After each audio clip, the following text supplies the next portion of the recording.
Hi, everybody. What an act to follow. That was so awesome and ties in so well to what I'm about to talk about.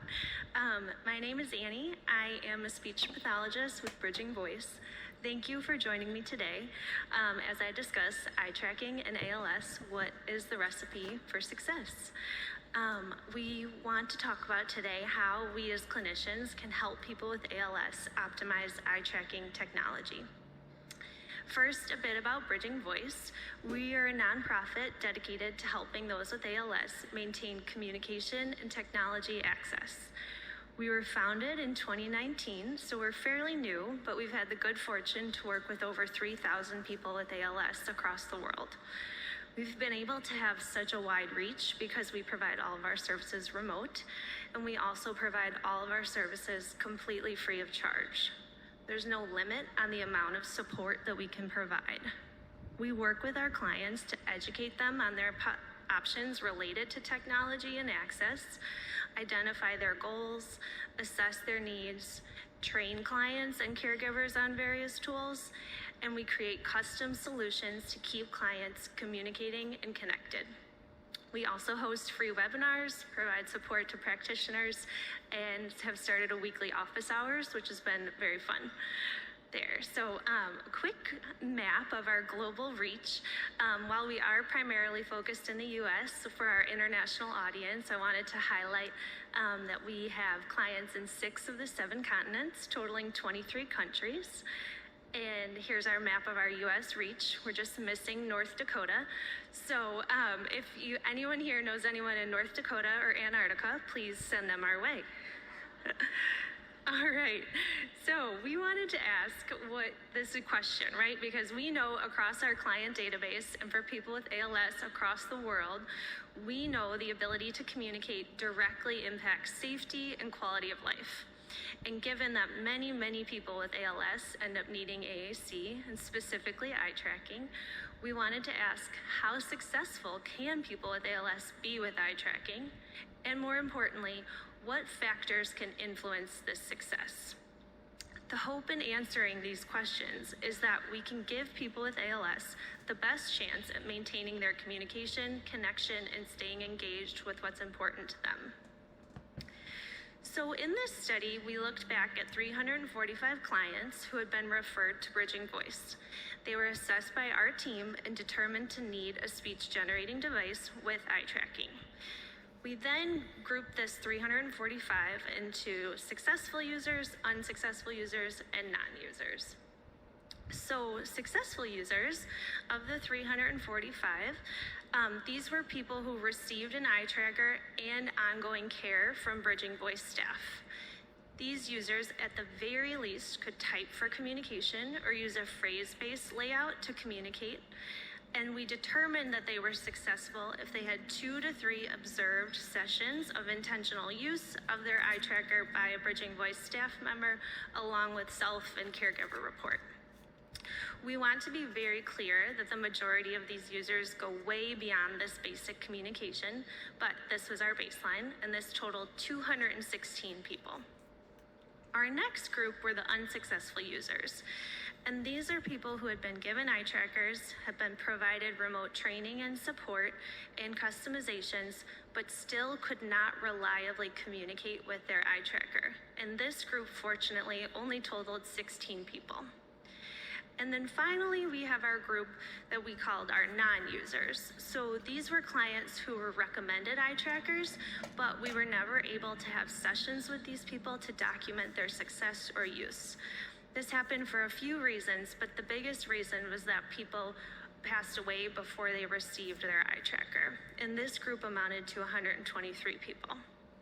So this left us with a total of 232 eye gaze users, 216 successful users, only 16 unsuccessful users, giving us a 93% success rate, which we find pretty incredible, especially when we consider that reports of abandonment of communication technology can be at 60% or more.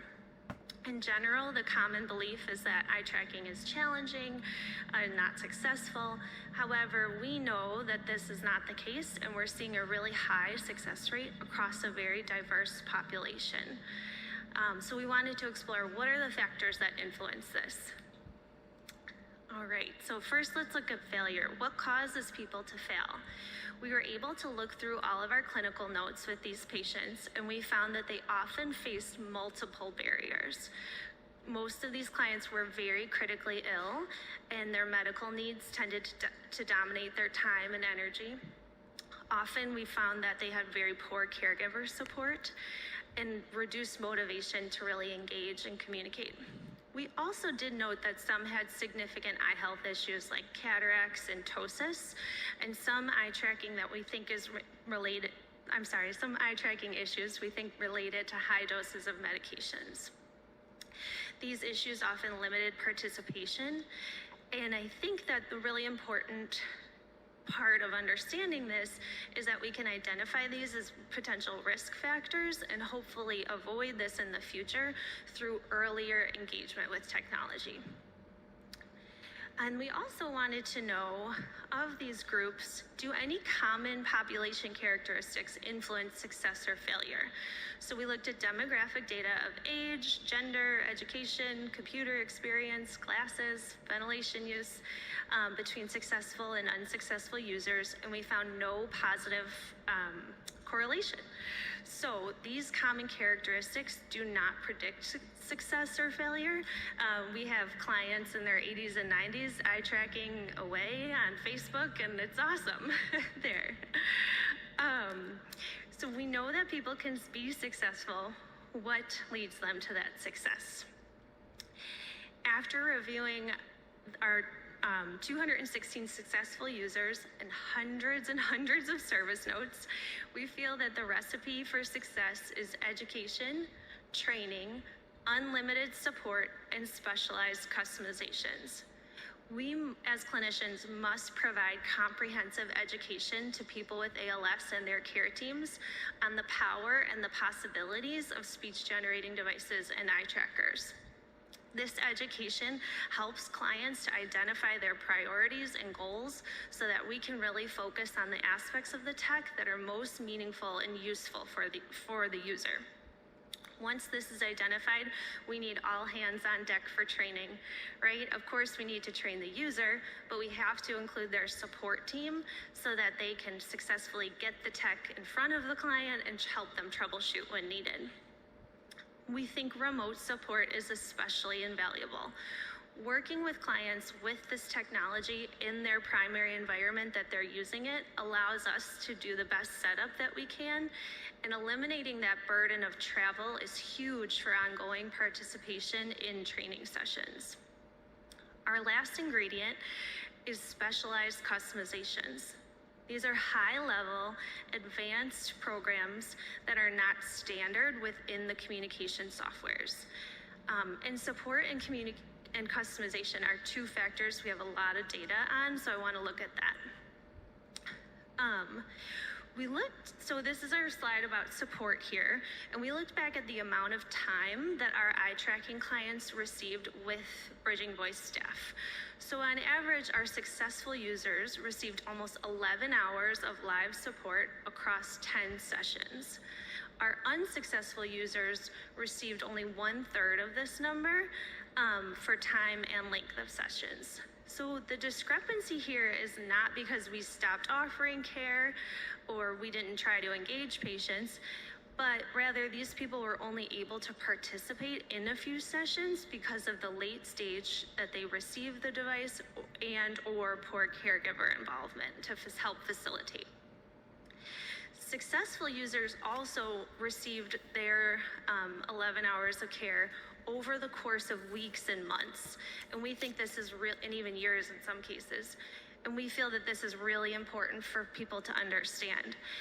Being able to provide this support over time allows the users and caregivers to actually engage with the technology, and us providing that skilled intervention along the way ensures continued use across disease progression and as eye gaze and skills grow and interests grow, right? So we can make sure that the technology stays useful for them.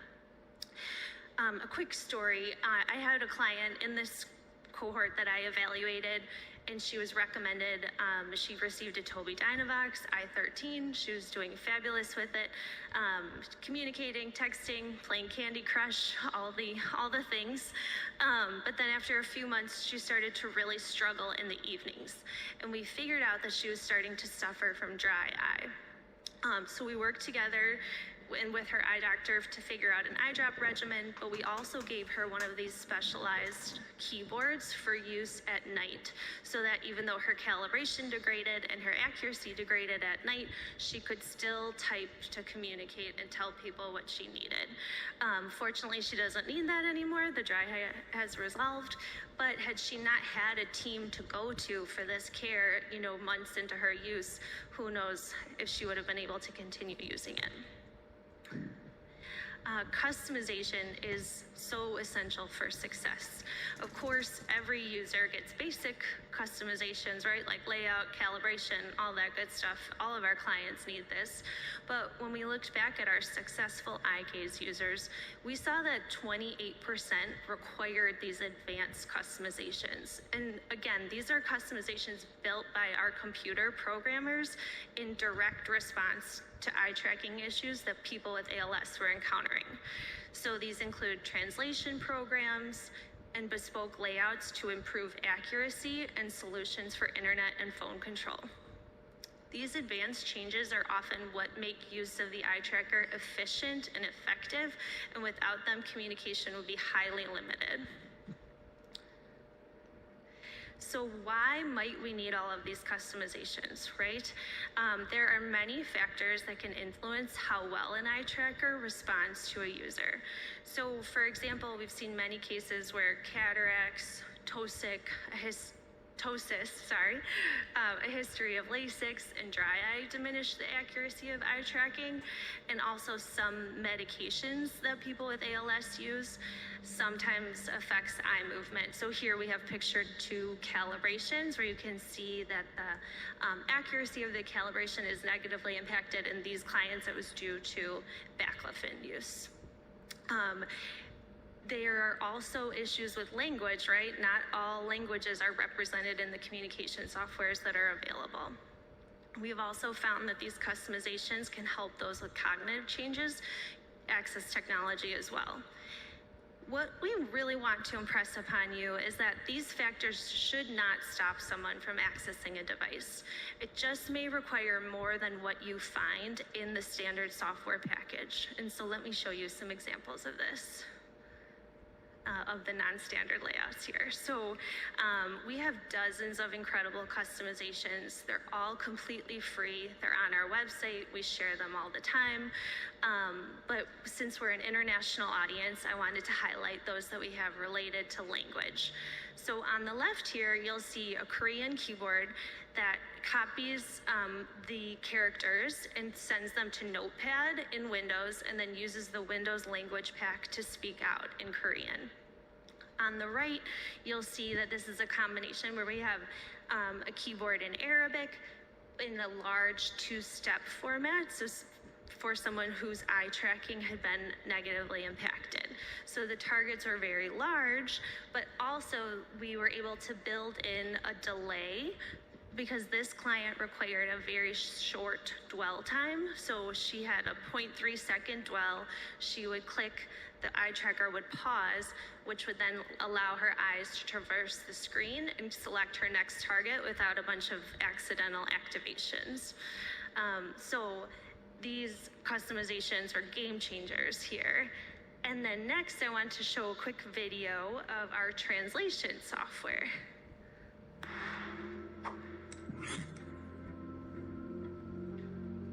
This was designed originally for a patient who had a caregiver who only spoke Russian, and the patient only spoke English.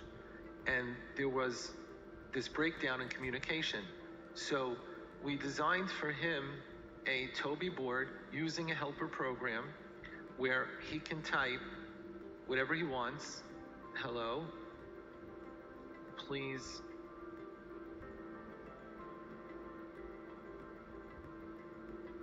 help. And when he hits translate,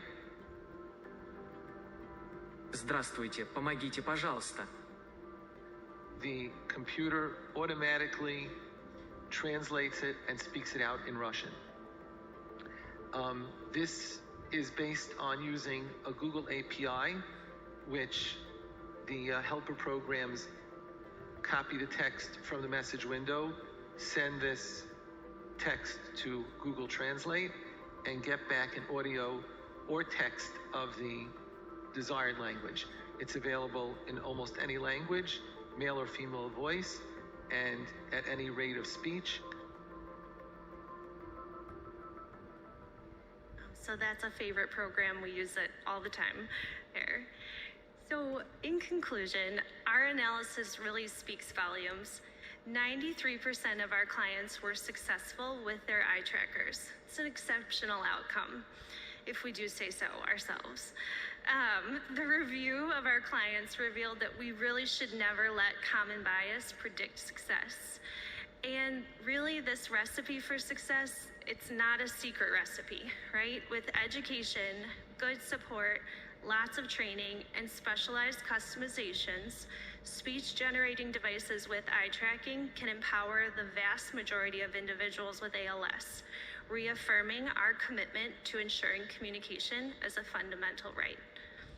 And so here is our contact info. Oops, I turned it off. I don't know. But we're at bridgingvoice.org. Please reach out to us. We're happy to help anytime. There we go. There. So thank you all. Thank you. That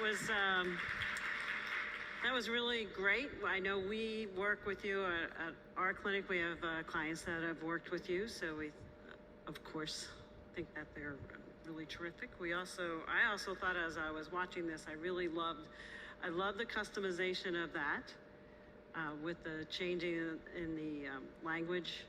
And I also love the fact that you were able to change the keyboard when there was a change in function later in the day. Like that is really, we see that so often. So I thought that was really key. Of course, I might have some questions, but we'll see if the audience does first. Oh, Sarah? Hi, I'm Sarah. I'm an OT from Australia. I've actually spoken to your boss online a few times. We have like good little chats. I just wanted to say great presentation. It was actually really validating for me that, because we're so far away from you guys and everyone, but actually what we're doing and what our instincts are about eye tracking is what you found in your research, so that was brilliant. The only thing I would want to know is with your translation service, which I've seen on the Toby Dynavox Facebook page when Natchem posts it, is it available for us to have help with that in Australia? Because we literally last week had this kind of scenario where there was a gentleman who was from Vietnam and he didn't really read English, but he could type in Vietnamese, but he wanted to speak to people in English. And we were like trying to get the Vietnamese voice to like go into Google Translate and another phone, and I was just going around in circles. And I was like, that's what we need.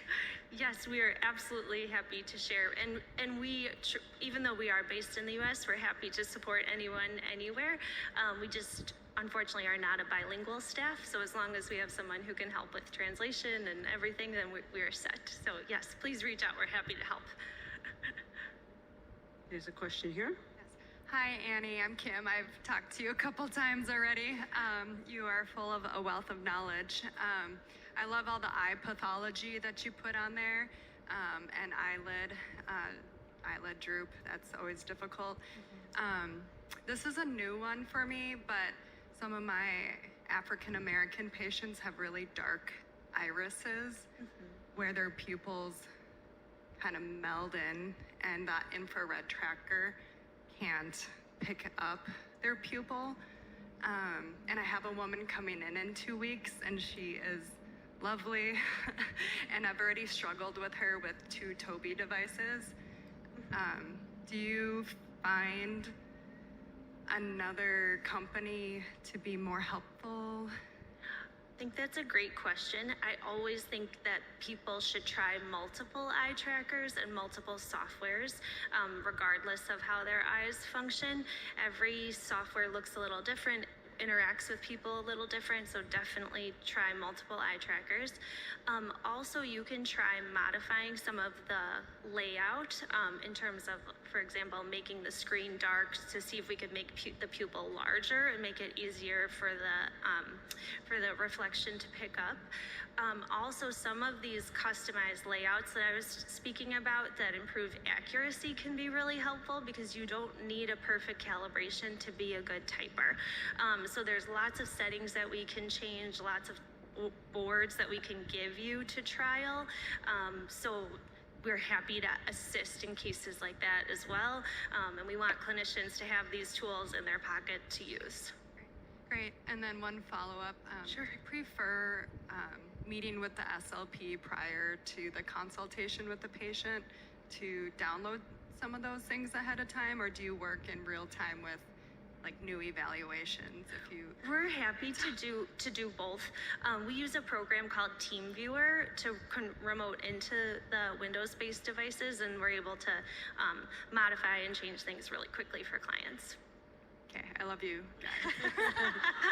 All right, we're going to take the online question and then we're going to Bribed her. move on.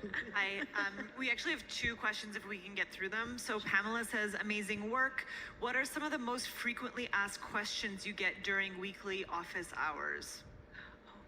Our office hours crew is awesome. They are like the best eye gaze users. And a lot of times we have questions around really high level tech access, like how do I get my iPhone to be controlled on my Windows device, or how do I integrate different voices?